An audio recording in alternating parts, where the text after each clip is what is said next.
पेशीन गोई की है। बताया है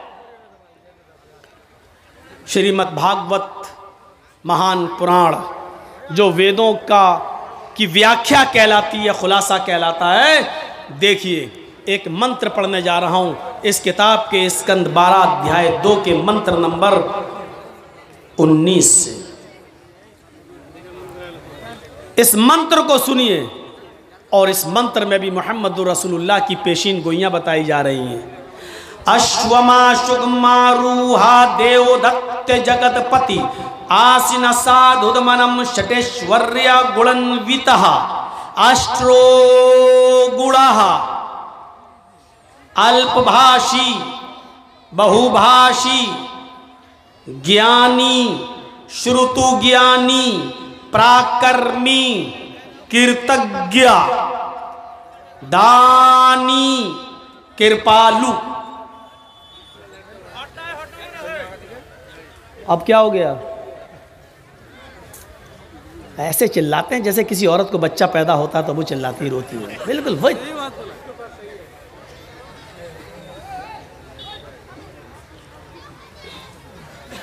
हम तो समझते हैं औरतों ही को दर्द होता है, इनको उनसे भी ज़्यादा दर्द होता है। ए भैया बैठ जाओ, ये देखो सामने क्या कर रहे हैं, चंदा कर रहे हैं ना, तब ठीक है, तब ठीक है, जाओ जाओ जाओ। उसके लिए हम मना नहीं करेंगे, उसी के लिए तो जलसा हो रहा भाई। अब मंत्र पढ़ने पे आए तो आप लोग शोर करने लगे। अश्वमा शुगमारूहा देवदत्त जगतपति, अंतिम ऋषि को, कल्कि को एक अश्व कहते हैं संस्कृत में घोड़े को, और शुगमारूहा, शुगमारूहा बिजली से भी ज़्यादा तेज़ रफ्तार से चलने वाला। तो उस ज़माने में बिजली तो थी नहीं, तो ये शब्द कहाँ से आ गया बिजली से ज़्यादा? तो आसमानी बिजली मुराद है। आसमान से जो बिजली चमकती है उसकी रफ्तार होती है, जो आसमान में कड़क होती है बिजली, 1 सेकंड में 1,86,000 मील।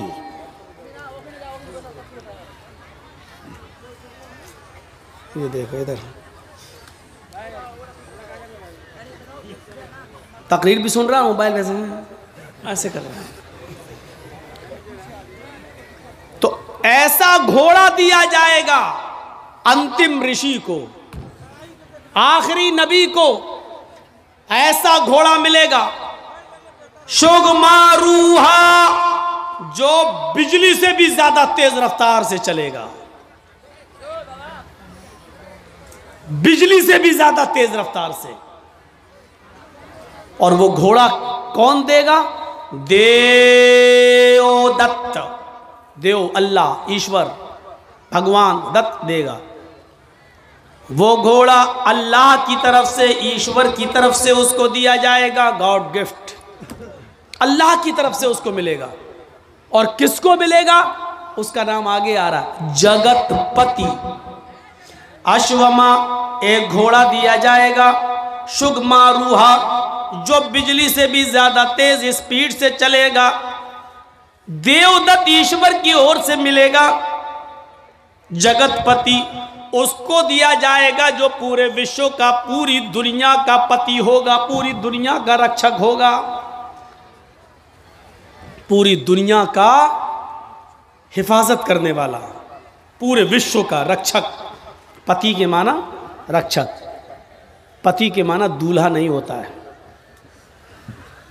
पति इसीलिए कहा जाता है किसी औरत के दूल्हा को, क्योंकि वो अपनी पत्नी की इज्जत और उसकी आबरू की रक्षा करता है। उसको क्या कहा जाता है? पति। ये इसका पति है। पति का मतलब रक्षक है। यानी एक मर्द ने किसी औरत से निकाह करके उसको अपनी रक्षा में ले लिया है, अब उसको हजारों गंदी नजरों से बचा लिया है, उसका वो रक्षक हो गया है, उसका वो मुहाफिज हो गया है। तो पति का माना क्या होता है? मुहाफिज। पति के माना दूल्हा नहीं होता है। अगर पति के माना दूल्हा किया जाने लगे तो बहुत गड़बड़ी पैदा हो जाएगी। सेनापति, तर्जुमा करो, क्या करोगे? पूरी सेना का दूल्हा। सेना का कोई दूल्हा होता है? सेनापति का मतलब पूरी सेना का रक्षक। राष्ट्रपति, क्या तर्जमा करोगे? पूरे राष्ट्र का, पूरे देश का रक्षक। अगर पति का माना दूल्हा करोगे तो क्या मतलब? पूरे देश का दूल्हा। भारत में जितनी औरतें सबका दूल्हा है वो। पति का माना यहाँ दूल्हा नहीं होगा। जिसके पास लाखों रुपए होते हैं उसको कहते हैं लखपति। जिसके पास 1-2 करोड़ रुपया होता है उसको क्या कहते हैं? करोड़पति। तो लखपति और करोड़पति का मतलब ये नहीं होता लाखों औरतों का दूल्हा और करोड़ों औरतों का दूल्हा, बल्कि इनका मुहाफिज, इनका रक्षक, इनका मालिक।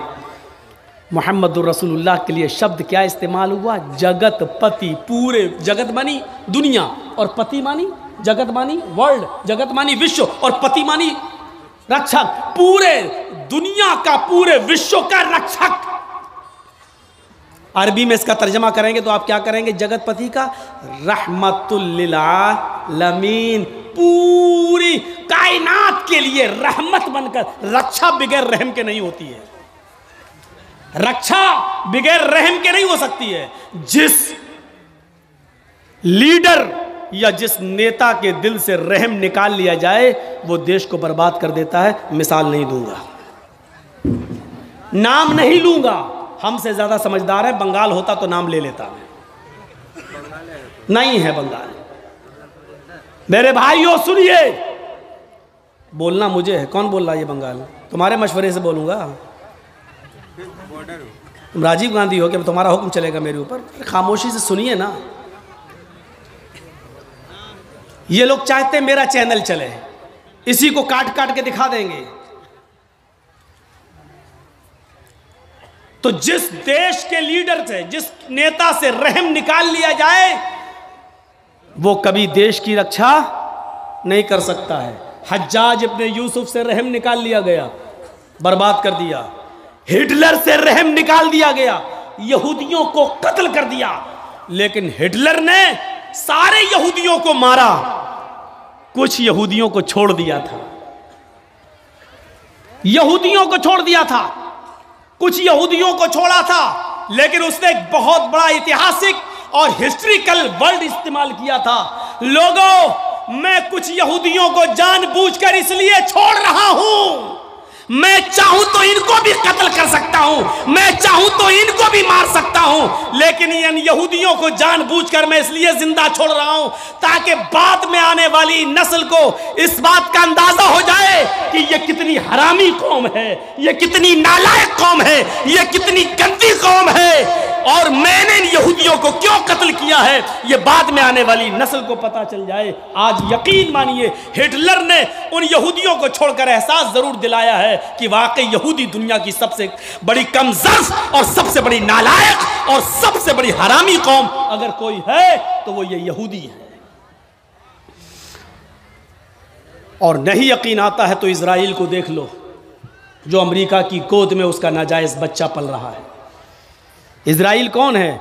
अमेरिका की नाजायज औलाद, और ये उसकी नाजायज औलाद पल रही है। सारे अरब मुल्क आज ना इत्तेफाकी का शिकार हैं, इसलिए इजराइल अपनी मनमानी चला रहा है। अल्लाह रब्बुल आलमीन हमें मुत्तहिद होने की तौफीक अता फरमाए, हमें इत्तेफाक और इत्तेहाद हमारे दिलों में पैदा फरमा दे।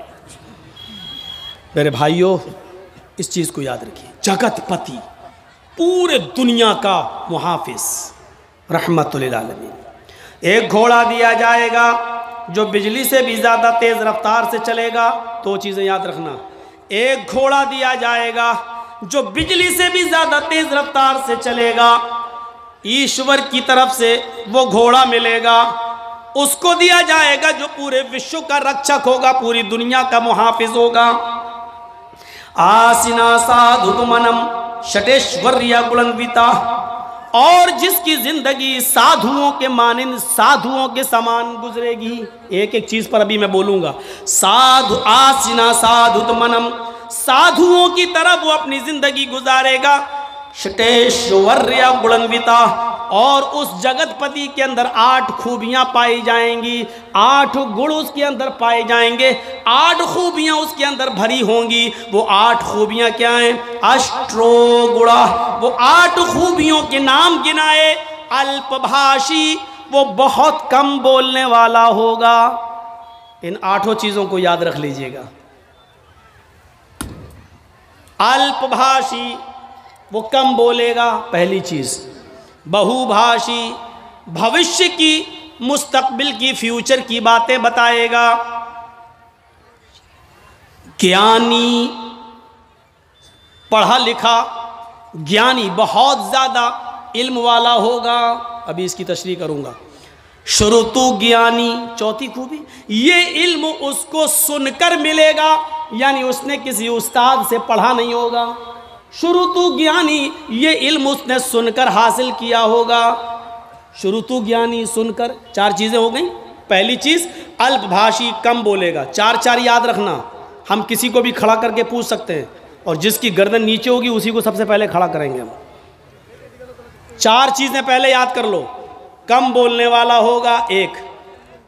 फ्यूचर की, मुस्तकबिल की बातें बताएगा, दो। ज्ञानी, बहुत बड़ा जानकार होगा, तीन। श्रुतु ज्ञानी, ये चीज़ें उसको सुनकर हासिल होंगी, यानी श्रुतु ज्ञानी, सुनकर इल्म हासिल होगा। चार चीज़ें। अब चार चीज़ें यहाँ देखो। पराक्रमी, बहुत बड़ा बहादुर होगा। पराक्रमी, बहुत बड़ा बहादुर होगा। दानी, खैरात करने वाला होगा। उसके पास कोई भी चीज़ आएगी रुकेगी नहीं, वो गरीबों में खैरात कर देगा। खैरात करने वाला होगा दानी। कृतज्ञ, एहसान करेगा लोगों पर, लेकिन उस एहसान को जताएगा नहीं। सातवीं चीज़, वो एहसान करने वाला होगा लेकिन एहसान करके जताएगा नहीं। और आठवीं चीज़, कृपालु, दयावान होगा। उससे ज़्यादा दयालु कोई नहीं होगा, उससे ज़्यादा रहम दिल कोई नहीं होगा। ये 8 खूबियाँ बताई गई हैं, और ये 8 खूबियाँ महाभारत के अंदर बताई गई हैं। अगरचे इससे पहले वाला मंत्र श्रीमद् भागवत महान पुराण के स्कंद 12 अध्याय 2 का मंत्र नंबर 19 है, जो मैंने आपके सामने पेश कर दिया, पढ़ दिया है। अब एक एक चीज देख लो। अश्वमा शुगमा रूहा, ऐसा घोड़ा दिया जाएगा जो बिजली से भी ज्यादा तेज रफ्तार से चलेगा। अल्लाह के नबी को एक ऐसी सवारी मिली थी जो बिजली से ज्यादा तेज रफ्तार चलती थी। अरबी जबान में बिजली को क्या कहते हैं? बर्क, अल-बर्क, आसमान की बिजली को। और ये लाइट वाली बिजली जो जलती है, जो हमारे यहाँ करंट आता है, उसको अल-कहरुबा बोलते हैं। ये करंट वाली बिजली अल-कहरुबा, ये नहीं, अल-बर्क, जो आसमान पे बिजली चमकती है उसको क्या बोलते हैं अरबी में? बर्क। और अल्लाह के रसूल को जो सवारी मिली थी उसको क्या कहते हैं? बुर्राक। बर्क से बना है बुर्राक। शुगमारुहा, बिजली से ज्यादा तेज रफ्तारी से चलने वाली बुर्राक, जिस पर अल्लाह के नबी बैठकर सफर किए, जन्नत और जहन्नम देखकर आए, बैतुल मुकद्दस का सफर किए। इसकी रफ्तार कितनी थी? खुद अल्लाह के नबी बयान करते हैं कि जब मैं बुर्राक पर बैठा और बुर्राक मुझे लेकर चली, तो जहां तक मेरी नजर जाती थी वहां तक उसका पहला कदम। इंसान की नज़र कहाँ तक जाती है आप उसका अंदाज़ा नहीं लगा सकते हैं। ये लीजिए, मैंने आसमान पर नज़र उठाई और 9 करोड़ 30 लाख मील की ऊंचाई पर हमने सूरज को देख लिया। हमने नज़र उठाई 2,40,000 मील की दूरी पर हमने चांद को देख लिया। मेरे भाइयों, हमारी नज़र जहाँ तक जा रही है उसका पहला कदम वहाँ तक होता था। अब आप अंदाज़ा लगा सकते हो उसकी रफ्तार कितनी तेज़ होगी। तो अश्वमा शुगमा रूहा, बिल्कुल वही चीज़, बिजली से ज़्यादा तेज़ रफ्तारी से चलने वाली सवारी। ये अल्लाह के नबी को मिली थी कि नहीं मिली थी? देवदत्त अल्लाह की तरफ से मिलेगी, अल्लाह की तरफ से ही मिली थी। लेकिन बुर्राक पर बैठकर सफ़र करके जन्नत जहन्नम देख कर आने के बाद अल्लाह के नबी ने ज़मीन पर जब कदम रखा तो ये नहीं कहा कि अब मैं ऊँट का सफ़र नहीं करूँगा, अब मैं घोड़े का सफ़र नहीं करूँगा, मैं तो बुर्राक में बैठ के आया हूँ। जर्जीस साहब को अगर 4 व्हीलर मिल जाए तो अब मोटरसाइकिल नहीं चलाएंगे। अरे नहीं, क्यों? 4 पहिया चलाने के बाद मोटरसाइकिल, मेरी इंसल्ट हो जाएगी। जिसके पास साइकिल हो और मोटरसाइकिल बाइक उसको मिल जाए, चाहे वो भीग ही में क्यों ना मिली हो, लेकिन उसका घमंड इतना बढ़ जाएगा, बाइक चलाने के बाद साइकिल चलाएंगे। लोग क्या कहेंगे, मेरे दोस्त क्या कहेंगे, साइकिल बाइक चलाने वाला, मतलब भीग में मिली हुई बाइक चला रहा है, वो शर्म महसूस नहीं कर रहा है। जबकि चुल्लू भर पानी में डूब के मर जाना चाहिए उस बाइक पर बैठने से पहले। किस बाइक पर? जो भीख में मिली है, समझ रहे हैं ना? भीख, अरे जो लड़की के बाप ने दी है, शादी के मौके पर ले अपने दामाद को, बैठ। साइकिल चलाने में शर्म आ रही है, भीख मंगनी गाड़ी पे बैठने में शर्म नहीं आ रही है, जबकि चुल्लू भर पानी में उसी वक्त डूब के मर जाना चाहिए कि किस पे बैठे हैं? ससुर की दी हुई गाड़ी पर। जबकि शर्म की बात यह होनी चाहिए, इस पे तो फख्र कर रहा है। कहां से? ससुराल से मिली है, ससुराल से, इस पे फख्र कर रहा है। लेकिन साइकिल नहीं चला सकता, क्यों? बाइक चला ली, अब साइकिल नहीं चलाऊंगा। साइकिल चलाऊंगा तो इंसल्ट होगी। अबे इंसल्ट तो तेरी तब हो रही है जब तूने ससुराल से मांग ली और भिख मंगनी गाड़ी पर बैठ गया, इंटरनेशनल भिखारी बनकर उसको चला रहा है। ये इंसल्ट तो तब तुझे महसूस करनी चाहिए थी अपनी, लेकिन तब नहीं कर रहा है। अल्लाह के रसूल जब बुर्राक पर बैठे, लेकिन जब जमीन पर आए तो आपने घोड़े का भी सफर किया, ऊंट का भी सफर किया, बल्कि ऊंटनी को तो अल्लाह के रसूल की प्यारी सवारी बताया। ओस्ट्रायस्य पड़वाहिड़ो बधूमंतो द्युदशा। अथर्ववेद के 20वें कांड के अंदर 127वें सूक्त का दूसरे मंत्र में यह कहा गया है कि उसकी प्यारी सवारी ऊंट होगी, वो अक्सर ऊंट का सफर करेगा, ऊंट पर बैठेगा। ये उसकी प्यारी सवारी बताई गई है, प्यारी सवारी, यानी ऐसे इलाके में आएगा जहां ऊंटों पर सवारी करने का चलन होगा। हमारे भारत में लोग यहां इंतजार कर रहे हैं, अब आएगा। उसको बताया गया ऊंट वाले जमाने में आएगा।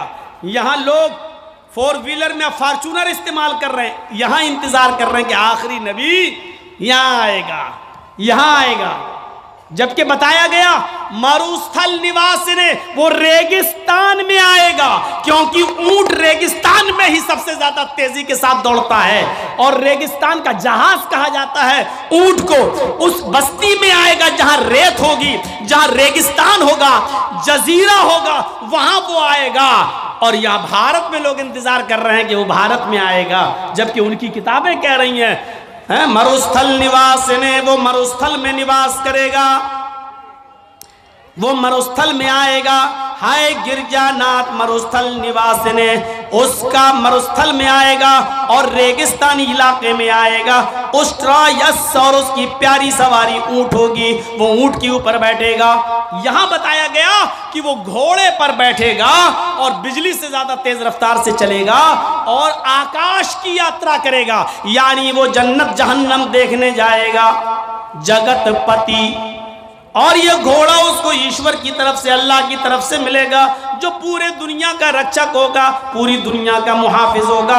यानी ये घोड़ा मोहम्मदुर रसूलुल्लाह को, ये बुर्राक मोहम्मदुर रसूलुल्लाह को दी जाएगी।